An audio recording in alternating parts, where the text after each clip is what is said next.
de la que hablamos ya hace unos días, que es Estefanía Unzu-Ripoll. Mucha gente no le conocerá por este nombre, seguro que mucha más gente le conocerá como Verdelis, que es una mujer de 38 años, navarra, empresaria, influencer, esposa y madre de 8 hijos, y recientemente proclamada campeona de España de los 100 kilómetros en ruta en Ávila, donde corrió por primera vez esa distancia. Nunca había corrido más de 42 kilómetros y de repente se pone a correr 100 y queda campeona de España. Impresionante. Hola, Estefanía, muy buenas. Buenas noches, muy encantada. Buenas. Igualmente, bienvenida al kilómetro 42, al partidazo de COPE. ¿Qué tal has estado esta semana después de la paliza?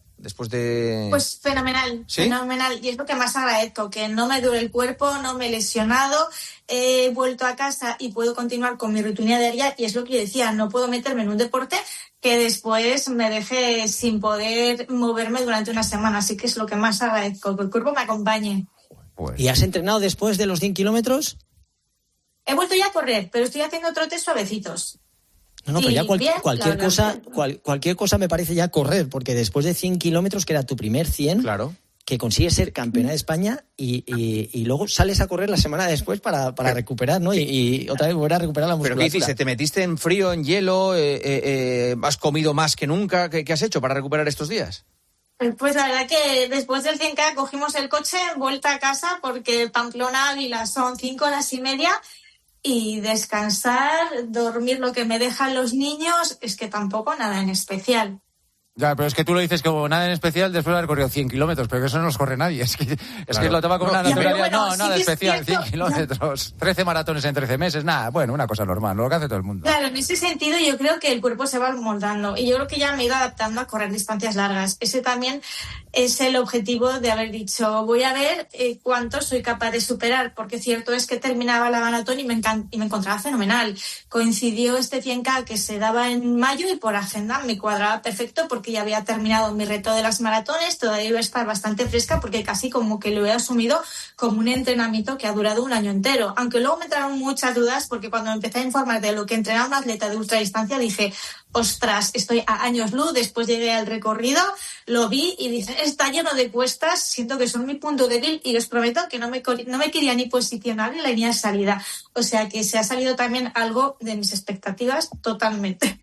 Oye, hay una cosa que me llama mucho la atención. Claro, tienes 8 hijos y hay que cuidarlos. El 90% del entrenamiento que haces es en cinta, en tu casa, claro, buscando huecos. Y yo venía a desterrar el mito de que no te puedes preparar una maratón en cinta, porque aparte de que para mí es mucho más flexible, me permite compatibilizar y conciliar con mi vida diaria, porque normalmente entreno o antes de que se salga el sol o después de que se ponga el sol. También es cierto que se me hace muy cómodo. O sea, a mí me encanta correr en la cinta porque detesto el frío, y aquí en Pamplona solo tenemos 2 o 3 meses más bien de calor. Ahora ya cuando llegue el verano voy a salir más por el campo, pero el resto más o menos me obligaba, porque digo, tampoco puedo estar permanentemente corriendo una cinta, necesito meter un poco de cuestas, hacer cambios de terreno. Una vez al mes, más o menos, es lo que he salido a la calle. El resto, eso que dicen de que las rodillas se castigan más en la cinta, a ti no te pasa. Hay diferentes teorías, ¿eh? También tengo una podóloga y que ella lo tiene bastante estudiado y dice que es menos lesivo el tema de la cinta. No lo sé. Lo cierto es que yo no me he lesionado. Vale, pues mira, mucha suerte. De todas maneras, está cargando todos los manuales de entrenamiento, porque fíjate que antes decíamos hacer una maratón al año o 2 a lo sumo, y se ha cargado todo. Sí, 13 en 13 meses. De 13 en 13 meses, y luego 100 kilómetros de la noche a la mañana, a mí me parece, y con 38 años, fíjate que antes debutábamos en las maratones a partir de los 30 y muchos, lógicamente ha cambiado todo, y una de las cosas que está a favor de poder hacer estas cosas son las zapatillas con placa de carbono, que lo que te hace es que te recupera, que no tiene nada que ver como corríamos antes con las zapatillas sin placa, que es cierto que te destrozaba a nivel muscular, y eso sí que es cierto que juega un poco en favor de poder recuperarte y seguir entrenando, pero a mí me parece, simplemente conciliar niños, poder entrenar y terminar una carrera... 100 kilómetros es una auténtica locura. Y contarlo todo en las redes sociales, que está... eso casi peor. Yo desde el principio dije, no intento que sea ejemplarizante. Yo sé que no es lo mejor para la salud, que es una auténtica locura, que yo esto lo afronté como un reto a nivel físico y a nivel mental. Y también tengo que admitir que cada una de las maratones no las he hecho explotando al máximo mi rendimiento, porque siento que así me habría quemado. Mi objetivo era correr de manera conservadora, porque no quería optar a una marca, sino poder llegar a la maratón número 12 de los 12 meses. Supongo que no hubiese sido lo mismo si me lo hubiese planteado de una forma mucho más competitiva. Oye, una duda que tengo, porque mira que tenemos a Chema seco como la mojama, pero tú debes estar por ahí. ¿Qué porcentaje de grasa tienes? Me hice en agosto del año pasado, me hice una prueba de esfuerzo. Y no lo sé, sí que me acuerdo que me dijo que tenía poquita grasa, pero que iba acorde a la disciplina a la que me estaba dedicando, que era el fondo. Está seca, Joseba, está seca. Parece, creo que eran 15, pero es que no te lo puedo decir. Tienes menos seguro. Menos seguro. Mucho menos. Muchísimo menos. Seguro, sí, porque estás igual que Chema. No sé, Bueno, yo creo que por ahí estaba, no te lo puedo Mira, confirmar. si de algo sé es de grasa. Y tú no tienes el 15% de grasa. Yo de grasa, el 15% lo tengo yo aquí solo. O sea, imagínate. Que no. Y luego lo de los niños. ¿Te molesta que te pregunten por cómo lo haces teniendo 8 hijos? Porque vi esta semana en un comentario de Cristina Mitre en Instagram y tal, que claro, decía, al padre le preguntarían cómo hace para hacer una carrera de 100 kilómetros teniendo 8 hijos. ¿Por qué se lo preguntan solo a la madre? Yo le contesté a Cristina, hombre, es que la madre ha pasado por 8 embarazos, 8 partos y 8 pospartos. Y eso evidentemente es mucho tiempo para entrenar, para prepararse, recuperar el cuerpo. Claro. Y el que ha llevado, el cuerpo que ha llevado el peso de 8 hijos es el tuyo. No solo hablamos del día a día, de la gestión del día a día en la casa. Es de tu cuerpo. Eres la que los has llevado dentro. Claro, yo entiendo aquí que puede haber diferentes interpretaciones y me encanta la que tú comentas porque viene a poner de manifiesto que aunque seamos madres y aunque seamos mujeres, podemos dedicarnos al deporte, no se acaba ahí nuestro tiempo libre. Sí que siento que podemos seguir pensando en nosotras mismas y encontrar aquello que nos hace felices. Pues fíjate, para mí suponía una terapia mental, una terapia física, y encontré que lo necesitaba para sentirme mejor. O sea, que se puede aspirar además a muchas cosas y a niveles altos.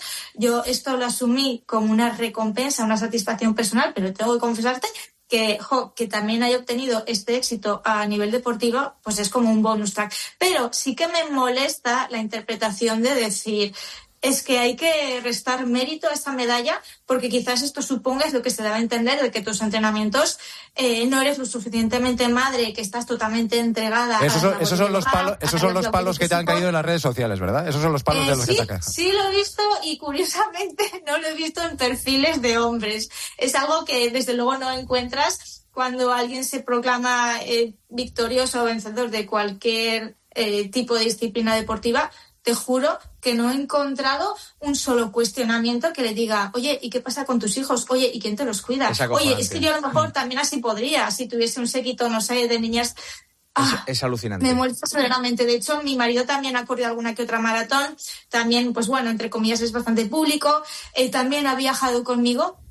Y jamás se ha encontrado esta pregunta. Entonces creo que realmente da a entender que todavía tenemos un machismo bastante arraigado. Hombre, claro, y en hombres y mujeres, lo que tú dices, es que hay mujeres muy machistas. Así de claro. Bueno, sí, esto sí, no excluye ningún tipo de perfil, ¿no? Claro.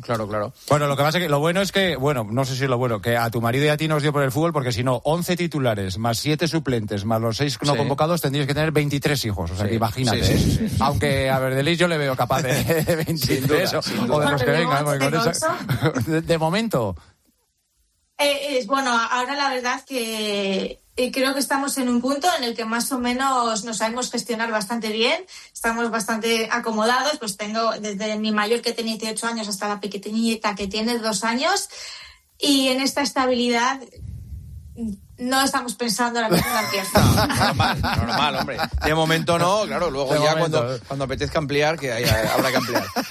Te mandamos un beso, Estefanía. Muchísimas gracias, enhorabuena por todo. Un besazo. Muchas felicidades. Muchas gracias a vosotros. Gracias. Oye, que nos hemos comido todo el tiempo. Bueno, pues nada, pues las preguntas las dejamos para la semana que viene. Sí, para la semana que viene. Claro. Muy bien. Tenemos muchas preguntas por responder, La resaca. La resaca. Y las de los oyentes. Consecuencias de la resaca. ¿Qué hay que hacer en una resaca respecto al deporte? ¿Una sauna, baño turco? o lo que sea, y que no es tan malo correr maratones y 100 kilómetros, que ya hemos visto el ejemplo. O sea, se puede tener hijos, se puede vivir, y ha dicho que mentalmente la ayuda para que nuestros oyentes lo tengan en cuenta, que correr es bueno. Es, con perdón, es una acojonante la actitud de esta mujer. Bueno, es impresionante. 8 hijos. Impresionante. Tío. Y además que asuma todo eso con la naturalidad, pues con 100 kilómetros, pues gana el campeonato de España. Pues bueno, me voy a tomar unas copas para contar lo de la resaca. Eso es, venga, mámate un poquito y así nos lo dices. Adiós, hasta luego. Adiós, Joseba. Hasta mañana, chao, chao.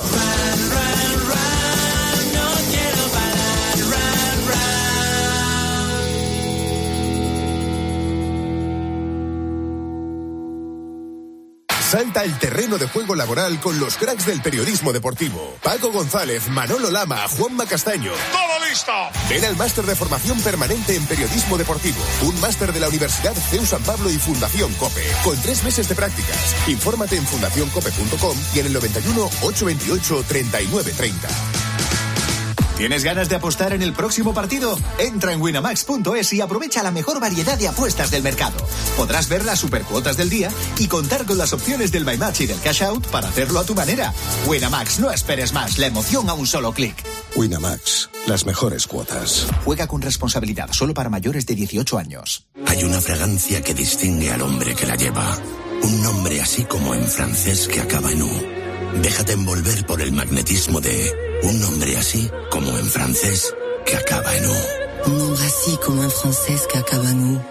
Si nadie se acuerda de tu marca, la publicidad no sirve para nada. Con la radio no pasa. Las 3 marcas más recordadas del mercado invierten en radio 5 veces más que la media del sector. Si diriges una de ellas, enhorabuena. Si no, te estamos esperando. Hazte inolvidable. Anúnciate en radio. Señoras, señores, hasta aquí el partidazo. Se quedan poniendo las calles. Ha sido una gran noche de radio. A partir de las 11:30, mañana, otra. Ojalá que otra buena noche de radio. Disfruten, descansen. Nos vemos. Adiós. Juanma Castaño. El partidazo de COPE. Estar informado.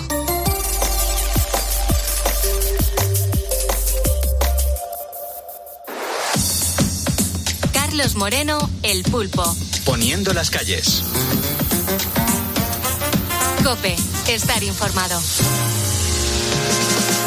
Y acompañado, las 1:42, 12:42 en Canarias, en directo estamos poniendo las calles tras el partidazo. Yo soy Carlos Moreno, El Pulpo, gracias por estar escuchando la radio. Muy buenas noches a toda la audiencia. Hay que comenzar este martes dejando atrás pues todo lo que nos deparó la jornada de ayer. Ayer fue un día en el que el caso Koldo García parece que se hace más grande. Los investigadores apuntan ahora al presidente de Adif en un supuesto apaño de obra pública. Mientras, el ministro Álvarez ha pedido a Milei que rectifique sus declaraciones en las que el presidente argentino arremetía contra Pedro Sánchez y su mujer. La petición es verdad que se ha hecho a través del embajador de Argentina en España. Y desgraciadamente, pues la tragedia se ha cebado este lunes con un hombre en Huetor Tájar, tan solo 2 meses después de perder a su mujer y a su hija en un accidente de tráfico. Pues su suegro ha matado a sus 2 hijos de 10 y 12 años. Después se ha quitado la vida. El homicida se había trincherado con los nietos tras haber denunciado a su yerno, que no les dejaba verlos. El padre de los críos se encuentra ingresado con una crisis de ansiedad. Terrible, terrible, terrible lo que se vivió en el día de ayer. Pero claro, todo esto fue noticia de ayer lunes. Nosotros seguimos adelante hablándote de historias alejadas de la política y sobre todo más cercanas al día a día de los ponedores. No tocamos la política hasta las 6 de la mañana. Por aquí Carlos Herrera. Durante estas 4 horas prácticamente y media vamos a cantar y contar un montón de historias súper positivas. Mira, por ejemplo, hoy te quiero hablar de algo que ocurrió hace justo 10 años. Fue un caso muy mediático, por lo que suponía la victoria de un hombre contra una de las empresas más poderosas del mundo, a la que obligaba a cambiar las reglas de juego. Claro, es la historia del derecho al olvido. Es el gran temazo de hoy en Poniendo las Calles, el derecho al olvido. Es la historia de David contra Goliat. Y de eso precisamente vamos a hablar hoy en nuestro temazo tras el partidazo, aquí en Poniendo las Calles. Lucha de gigantes con 10. Todo esto comenzó en el año 1998, cuando el nombre de nuestro protagonista, Mario Costeja, apareció en 2 anuncios publicados en el periódico de La Vanguardia relacionados con un embargo por deudas a la Seguridad Social de un piso en el que Mario figuraba como dueño. Claro, el problema vino cuando esa edición de papel, años después, se digitalizó para la hemeroteca. En esos momentos trabajaba de consultor de empresas. Un cliente se puso en contacto y me mencionó que salía en Google por un tema de una subasta de un inmueble, cosa y asunto que ya estaba solucionado y pagado hacía años. Bueno, pues Google registró su nombre con estos anuncios, es decir, que Google ordenó esta información y a partir de ese momento, cuando tú ponías Mario Costeja en el buscador, pues aparecía la referencia a dicha información donde Mario era tachado todavía de moroso. Y todo pese a que el tema, como él mismo cuenta, estaba solucionado desde hacía tiempo. Claro, es verdad que a Mario no le gustó porque podía afectar a su imagen y a su trabajo. Y en 2009 contactó con Google y solicitó la retirada de todo lo relacionado con él. Claro, en un primer momento no lo consiguió. Así que un año después, la Agencia de Protección de Datos Española le dio la razón y ordenó al gigante de Internet su retirada. Pero claro, ganarle la batalla a Google no iba a ser tan fácil. La multinacional estadounidense recurrió de nuevo y la justicia española remitió el caso ni más ni menos que al Tribunal Europeo. Sabía que me encontraría con dificultades y grandes. Además, luchábamos con una de las empresas más ricas del planeta. Además, el abogado general de la Unión Europea, en sus conclusiones, fue desfavorable, aduciendo que iba en contra de la libertad de expresión. Afortunadamente, el Tribunal Europeo, en su sentencia, vino a decir que los datos personales y su negocio no tienen nada que ver con la libertad de expresión. Toda mi vida he sido un arduo defensor. Me imagino que entenderás que hoy en facebook.com/poniendolascalles te estemos preguntando de si eres o no consciente de lo que significa publicar algo en Internet. Por ejemplo, también te estamos preguntando si alguna vez te has buscado a ti mismo para ver qué sale de ti. Por ejemplo, ¿te gustaría borrar algo sobre ti en la red? ¿Quién crees que tiene más peligro con lo que se publica? ¿Los jóvenes o los mayores? Te recomiendo que nos sigues en facebook.com/poniendolascalles porque es un programa interactivo donde la audiencia tiene mucho que ver en el peso de este programa de radio. facebook.com/poniendolascalles. En cuanto me sigas o interactúes con nosotros, te vamos a mencionar para darte las gracias y la bienvenida. Pero lo escuchábamos ahora mismo. Después de un largo periplo judicial, el Tribunal de Justicia de la Unión Europea le dio la razón y reconoció por primera vez el llamado derecho al olvido, es decir, el derecho que tenemos todos a que se elimine de Internet una información personal antigua que además nos pueda perjudicar. Bueno, pues este caso es verdad que supuso un antes y un después. Desde entonces Google ha recibido 1.600.000 solicitudes de retirada de información y también la eliminación de más de 6 millones de localizadores en Europa, y de los cuales pues se han suprimido algo más de la mitad. Mira, en España, por ejemplo, hay un dato que llama mucho la atención y es que las peticiones para que se borre información asciende desde aquella sentencia a 132.000 personas y a 467.000 los localizadores, que son cifras bastante significativas que probablemente no habrían existido de no haber sido por este caso. Claro, de esta manera Mario Costeja consiguió un hito en la defensa de la privacidad que fue noticia en todo el mundo, pero claro, este camino no lo tuvo que recorrer solo, ni muchísimo menos.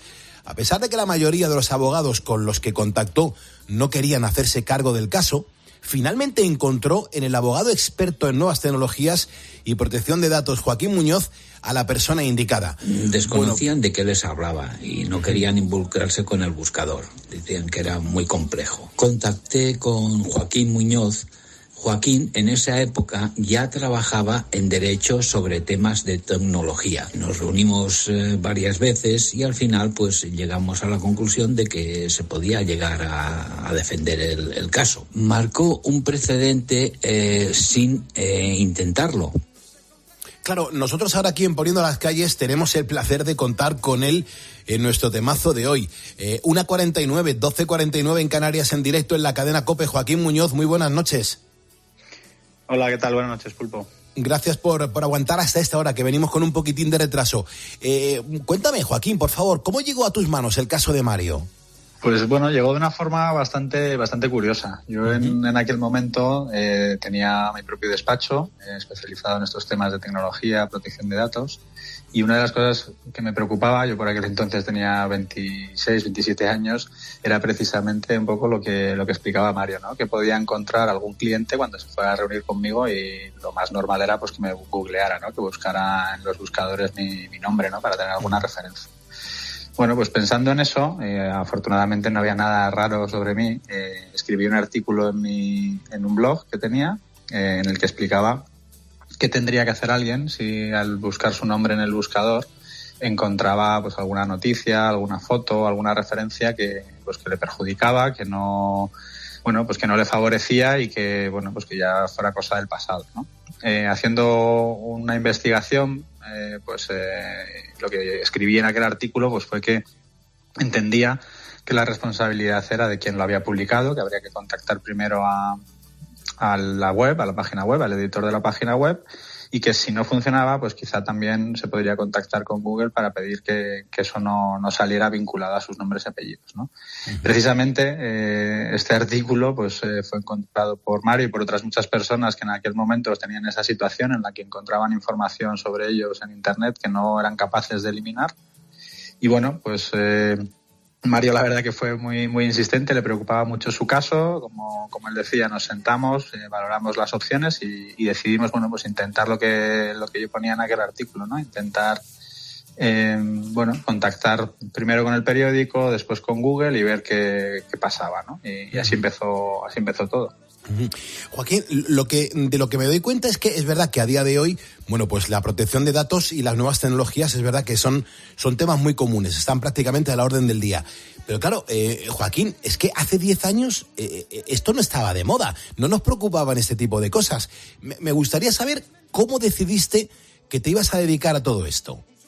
Bueno, la verdad que fue una decisión un poco para orientar mi vocación profesional, ¿no? Yo era estudiante de Derecho, ya había empezado a hacer prácticas en algún despacho sobre temas de protección de datos, veía la particularidad y la potencialidad que yo tenía, e intenté juntar un poco pues lo que iba a ser mi profesión, ¿no? El Derecho, pues con una materia que también me apasionaba, que me gustaba mucho, que era todo referente a nuevas tecnologías, ¿no? Siempre me ha gustado mucho investigar, cacharrear con todo lo nuevo que sale relacionado con tecnología en el mercado y vi que podría ser posible, ¿no? Algo que ahora ya es muy habitual, casi todos los despachos tienen esta práctica, no era tan habitual en aquel momento y por eso, pues después de estudiar un máster en telecomunicaciones, pues decidí, junto con el director de aquel máster y un compañero, pues a crear algo que no era muy habitual, que era un despacho especializado únicamente en estos temas, ¿no? Uh-huh. ¿Y cómo fue ese momento en el que viviste este caso en el que Mario y tú, pues tuvisteis que enfrentaros primero con la vanguardia y luego ni más ni menos que contra Google, el gigante Google, que eso ya son palabras mayores? ¿Todo esto cómo fue? Bueno, pues la verdad es que desde dentro se vive todo con mucha más naturalidad, ¿no? Uh-huh. Teníamos clara cuál era la estrategia, teníamos claro qué era lo que había que hacer en el caso de Mario, ¿no? Como decía, ponernos en contacto con el periódico, después con el buscador, y luego tuvimos la suerte de contar pues con la ayuda de la Agencia Española de Protección de Datos en un primer momento, ¿no? Que tras la negativa del buscador y del periódico, pues presentamos el caso ante la Agencia de Protección de Datos y la Agencia de Protección de Datos digamos que resolvió a nuestro favor y después ya no estábamos solos, ¿no? Después ya era nuestro argumento o nuestra propuesta unida también a la defensa de la propia Agencia de Protección de Datos española de su resolución, ¿no? Por lo tanto, cuando el caso llega ya al Tribunal de Luxemburgo, ¿no? Al Tribunal de Justicia de la Unión Europea, se une en esa defensa la Agencia de Protección de Datos con todo el peso que ello tiene. Además, en ese trámite delante de la Corte Europea, ¿no? Se le da audiencia al resto de países, por lo tanto el resto de países de la Unión Europea y sus autoridades de protección de datos también, casi todas, excepto con alguna excepción, apoyaban esta postura, con lo cual, sentíamos que era una cuestión difícil, era crear un precedente importante, pero es cierto que claro, que que ahí ya fuimos bastante acompañados y arropados también por la Agencia de Protección de Datos española y por el resto de países. Incluso la Comisión Europea también presentó sus conclusiones muy en la línea de lo que nosotros proponíamos, ¿no? Como decía Mario antes, el momento un poco más de duda fue cuando el abogado general del Tribunal de Justicia propuso sus conclusiones, que es un trámite previo para que los jueces después puedan decidir, ¿no? Es como un informe que él presenta para que los jueces luego puedan tomar la decisión con base en ese informe, que se suele seguir en la mayoría de los casos, y su criterio era bastante desfavorable, pero por suerte después la gran sala, ¿no? Los jueces de la gran sala del Tribunal de Justicia de la Unión Europea pues nos dieron la razón en prácticamente todos los puntos que se discutían. Uh-huh. Quiero dar las gracias y la bienvenida a Juan Roque Cabrera, a Aitor Duque, a María José López, a Casildo Brígido Vílez y a Cristóbal Torres Viera, que nos acaban de seguir en facebook.com/poniendo las calles y que están muy atentos a esto que estamos hablando del derecho al olvido. Hay mucha gente que me está preguntando y dice, Pulpo, yo a lo mejor hay cosas que quiero retirar. Yo no sé, Joaquín, ahí si algún ponedor de los que nos está escuchando ahora mismo, no sé, quiere retirar algo que le pueda perjudicar o que simplemente quiera que desaparezca. Ahí, realmente, ¿cómo puedes solicitar el derecho al olvido? Cuéntanos cómo se hace, ya sea con Google o incluso con otro buscador. Pues el derecho al olvido en estos últimos años ha evolucionado también, ¿no? Desde aquella sentencia que se refería únicamente a buscadores, algunos años después, con la adopción del nuevo Reglamento Europeo de Protección de Datos, se incluyó ya en esta normativa y se vincula no solo a buscadores de Internet, sino se vincula a, bueno, como estuvo siempre, ¿no? Al derecho de supresión de los datos o el derecho de eliminar alguna información que nos perjudique, ¿no? Por tanto, yo creo que la forma más eficaz es identificar dónde está esa información publicada y hacer una solicitud, pues, de supresión de esa información en el propio titular de la página web, red social, etcétera. Es verdad que hay veces en las que eso no es posible o ha quedado la información colgada y ya no podemos contactar con el titular de la página web, y lo que realmente nos perjudica es que a lo mejor al buscar nuestro nombre y apellidos en el buscador pues sale esa información, ¿no? Entonces yo creo que ahí hay una segunda vía, que es lo que abrió la sentencia del caso de Mario, que es buscar el formulario de los buscadores de Internet, que tienen un formulario expreso para solicitar este tipo de derecho al olvido, y rellenarlo, ¿no? Y ahí lo que hay que indicar es la URL en la que se encuentra nuestra información, por qué esa información nos perjudica y por qué queremos eliminarla. Hay que tener también en cuenta que no todas las solicitudes tienen que ser concedidas, o no todas las solicitudes son aprobadas, ¿no? O son eliminadas. Lo que hará luego tanto el titular de la página web como el buscador es considerar si esa información hay algún otro derecho que pueda estar en juego, ¿no? Como puede ser un derecho de libertad de expresión, un derecho a la libertad de información, pues, por ejemplo, en el caso de personajes conocidos o en determinadas situaciones, evaluará si la solicitud cumple con los requisitos para eliminarla y nos notificará si ha decidido eliminarla o no. Uh-huh. Joaquín, ya rápidamente, que es muy tarde, 12:57 en Canarias. Otro caso que me imagino que también será relativamente común es el derecho al olvido de alguien que ha fallecido. ¿Cómo lo podríamos hacer en ese caso? Pues mira, justo España es uno de los países que efectivamente ha incluido en su normativa local, en la Ley de Protección de Datos española, una referencia a que familiares o personas que puedan demostrar un vínculo con el fallecido pueden ejercitar también este tipo de derechos. Entonces, bueno, pues consistiría en esto, en acreditar la relación con la persona fallecida, acreditar por qué esa información ha de ser suprimida, un poco justificar por qué esa información ha de ser suprimida y realizar una solicitud. Pues Joaquín, de verdad, muchísimas gracias por haber aguantado hasta esta hora. Ya son prácticamente las 2 de la mañana, 1 hora en Canarias. Joaquín Muñoz, abogado experto en nuevas tecnologías y también protección de datos, que fue protagonista ni más ni menos que de uno de los casos más mediáticos de la última década. Muchísimas gracias por habernos atendido y muy buenas noches, Joaquín. Pues gracias a vosotros, buenas noches. Un abrazote, que pases buena madrugada. Nosotros estamos aquí en directo pues haciendo un poco el repaso a estas situaciones. Mucha gente queremos desaparecer o queremos que desaparezcan cosas que no tienen nada que ver o que se publicaron en su momento por error o por alguna circunstancia laboral concerniente a una época de la vida de alguien y que ahora pues no queremos que aparezca o que siga apareciendo eso ahí. Pues oye, ya nos han dicho cómo podemos decir, señores, no queremos que eso se publique o no queremos que eso siga ahí. Bueno, pues hoy estamos hablando del derecho al olvido y te estamos preguntando si eres consciente de lo que significa publicar algo en Internet.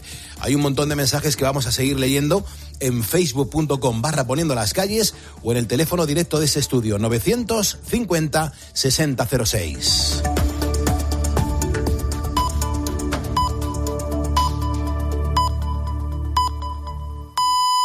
Dieron las 2, la 1